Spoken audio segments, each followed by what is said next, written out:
After studying this module, you shall be able to understand gender differences in personality, learn about the classic research studies done on gender differences in personality, know about the theoretical models on gender differences in personality, identify the major areas of research within the topic and topics of future research, analyze the previously done researches that can be replicated or redesigned in Indian settings.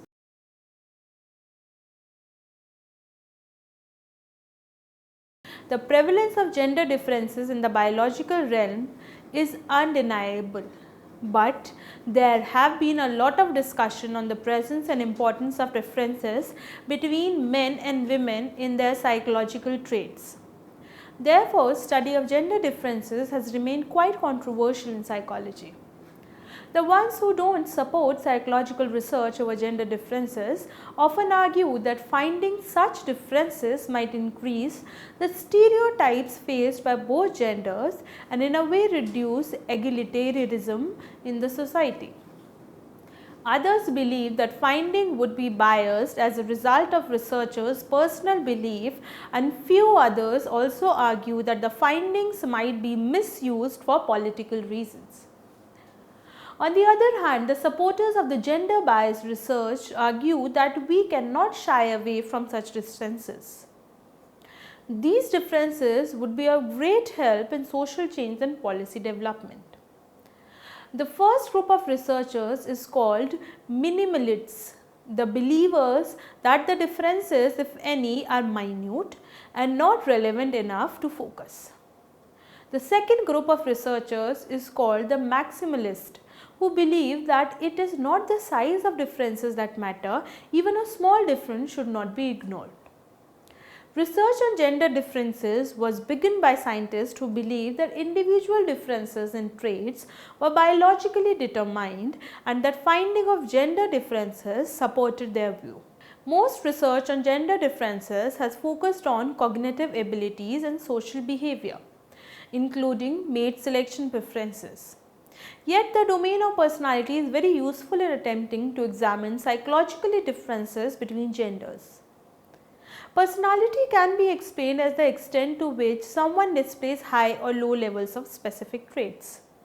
Traits are the consistent pattern of thoughts, feelings, motives and behaviors that a person exhibits across situations. That is, someone who scores high on a trait will exhibit that trait more often and to a greater extent than individual who score low on that trait. Gender differences in personality traits are often characterized in terms of which gender has higher score on that trait on average. For example, women are often found to be more agreeable than men. This means that women on average are more nurturing, tender-minded and altruistic more often and to a greater extent than men. However, such a finding does not preclude the fact that men may also experience nurturing, tender-minded and altruistic states, and that some men, many even score higher in these traits than some women. The goal of investigating gender differences in personality, therefore, is to elucidate the differences among general patterns of behavior in men and women on average, with the understanding that both men and women can experience states across the full range of most traits. Gender differences in terms of mean difference do not imply that men and women only experience states on opposing ends of the trait spectrum. On the contrary, significant differences can exist along with the high degree of overlap between the distribution of men and women. Theoretical models on gender differences. As the research has time and again found out that there are gender differences in various personality traits, it becomes important to find the cause behind it. This section examines the major theories that give different explanation for it. These include biological, social cultural and evolutionary theory. Biological theory. This theory posed that observed gender difference in personality test score reflect innate temperamental differences between the sexes. It believes that there is a strong biological basis underlying individual differences in personality traits. Much of work has consisted of twin studies on the heritability of personality traits and studies correlating personality traits with hormonal, chemical substances or physiological measures. Initially, Zuckerman suggested that gender differences in the traits of dominance and aggression may be caused by biological self-differences in gonadal hormones. Later, it would confirm that women level of circulating testosterone typically falls between 200 and 400 picogram per milliliter of blood at the lowest part of the menstrual cycle and between 285 and 440 at the highest part of menstrual cycle. These levels are nowhere overlapping with male testosterone level, which can range from 5140 to 6460 picogram per milliliter of blood. Researchers have found these testosterone levels impacting both males and females in their personality. Women who have higher testosterone level tend to pursue more masculine careers and also successful in them. High levels of this hormone have also been linked to aggressiveness and dominance. A research found that female prison inmates who had more frequently disciplinary infractions have higher testosterone. However, these findings do not provide with cause-effect relationship between the personality traits and the testosterone levels. But there is some evidence in non-human pyramids that rises in testosterone level follow results in status and dominance within the group rather than lead to them. Socio-cultural theory. This theory posed that social and cultural factors have a direct impact on gender differences in personality. Social role model theory developed by Eagly believed that gender roles, which dictate the appropriate behavior for males and females, have a tremendous impact in shaping one's personality. The socialization theory that posed that boys and girls are differently reinforced by parents, teachers and the media for being masculine and feminine respectively seem to support social role model theory. During socialization, boys are given toys such as cars and cricket bat to play with, while girls are provided with dolls and cooking set.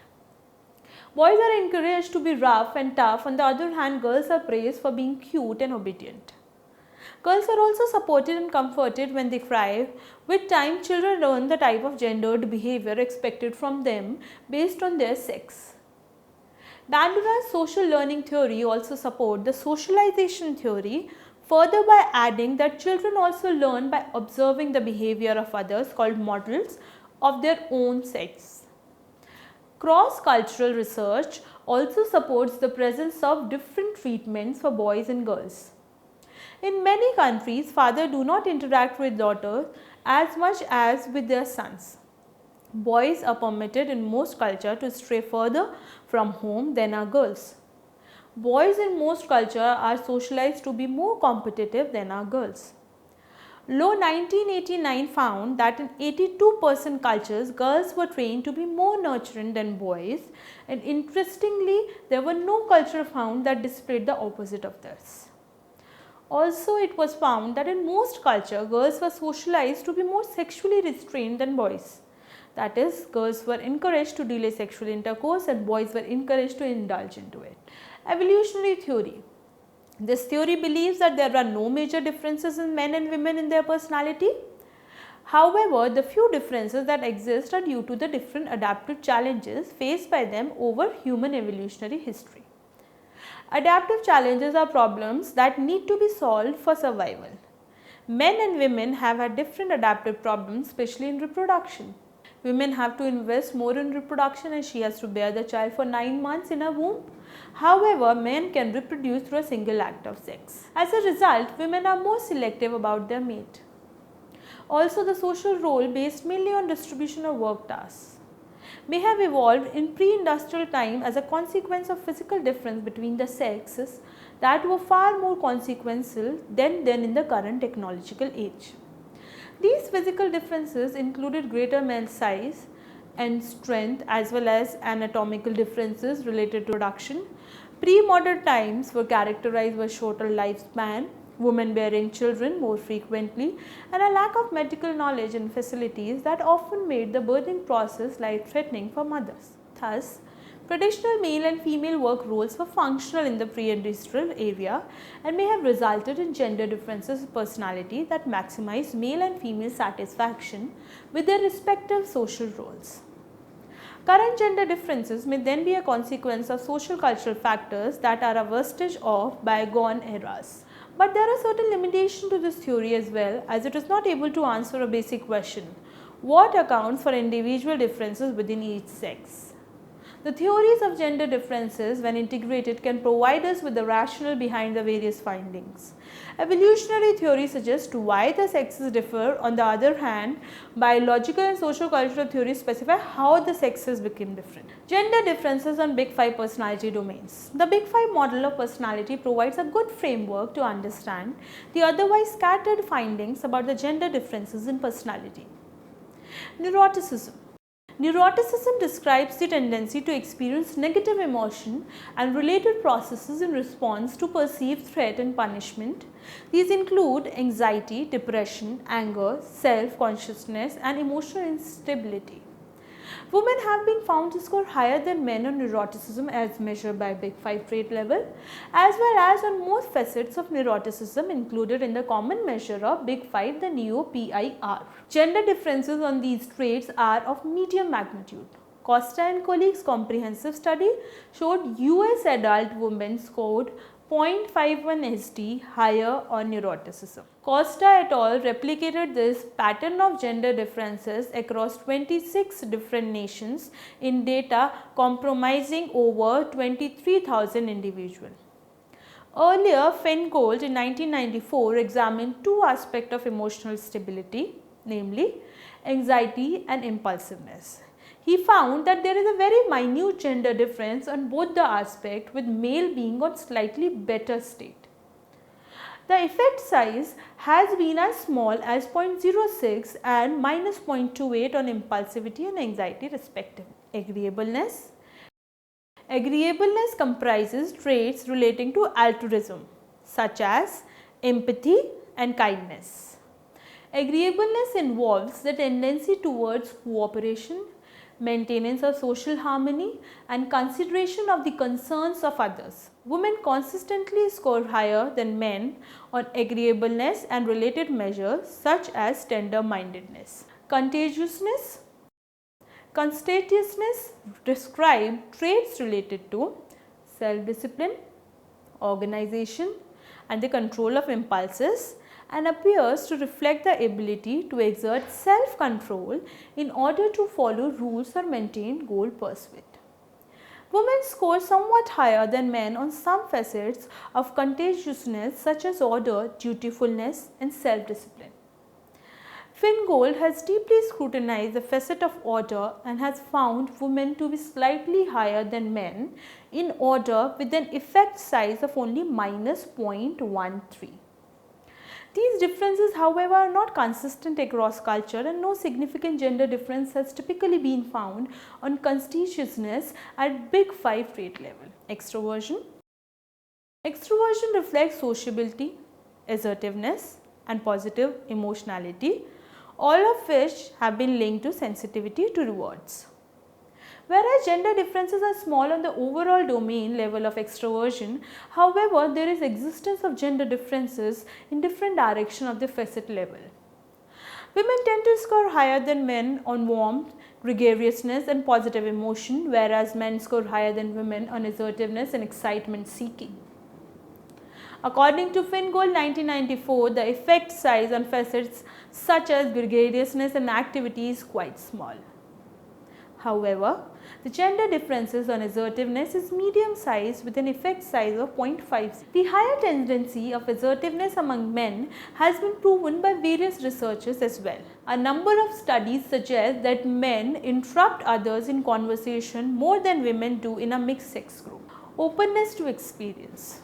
Openness to experience reflects imagination, creativity, intellectual curiosity and appreciation of aesthetic experiences. Broadly, openness relates to the ability and interest in attending to and processing complex stimuli. No significant gender differences are typically found on openness at the domain level.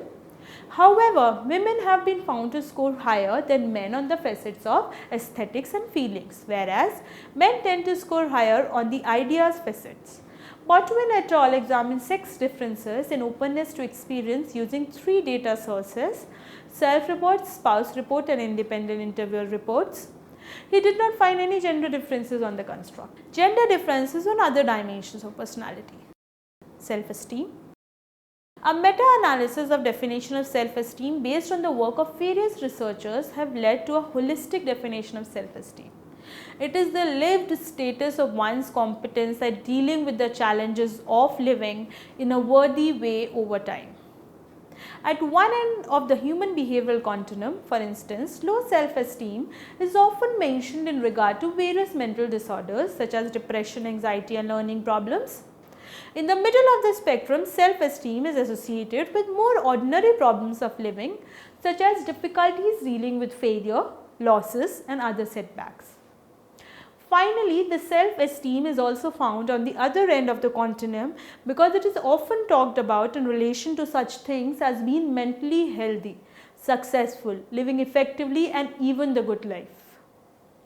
Also, it is difficult to dismiss the fact that low self-esteem has been identified as either a diagnostic criterion for or associated feature of some 24 mental disorder in the 4th edition of Diagnostic and Statistical Manual of Mental Disorder. In a latest research on self-esteem with Indian sample age range 18 to 23, it was also found that gender differences were not significant and effect size were only 0.01. Thus, gender differences self-esteem as a personality dimension is quite low, even if it varies with age. Emotional expressiveness. Gender differences in emotional expressiveness have been studied at length. Some of the major findings are that women express their emotion more intensely through their facial expression as compared to men, with the exception of anger. On the other hand, men tend to exhibit more physiological expression such as more sweating than women do.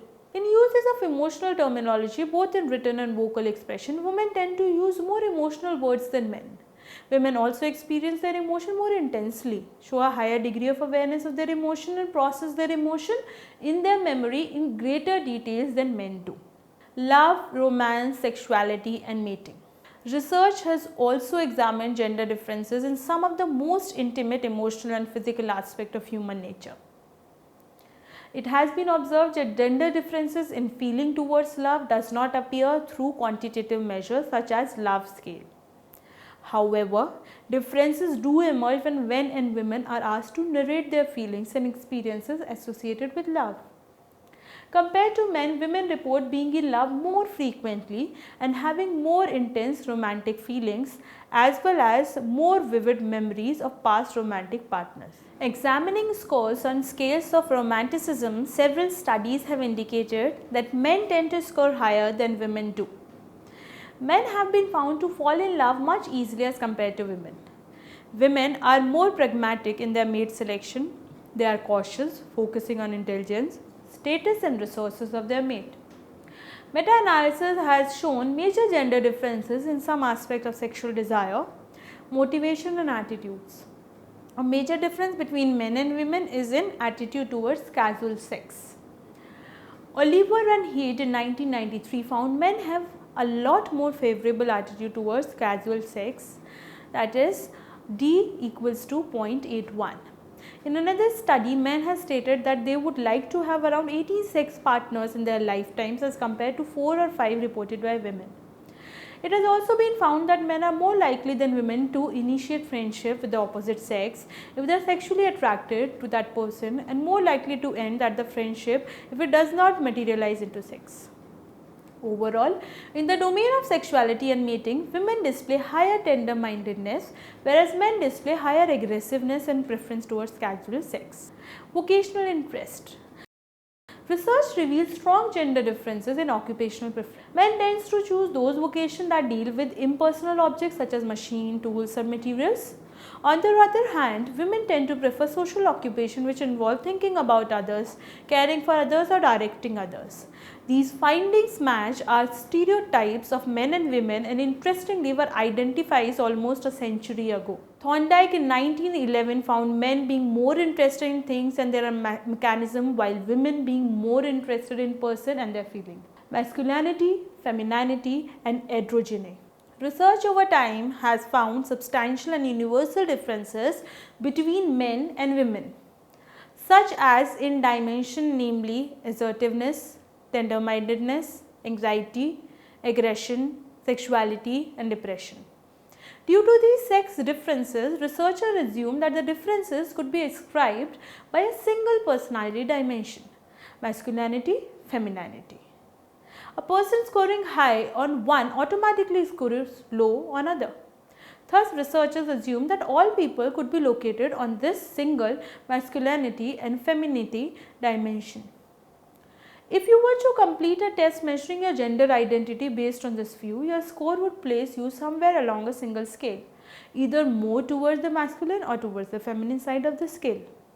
Furthermore, researchers and clinicians presume that psychological adjustment was in part related to how well a person fit into one gender category or the other based on their biological sex.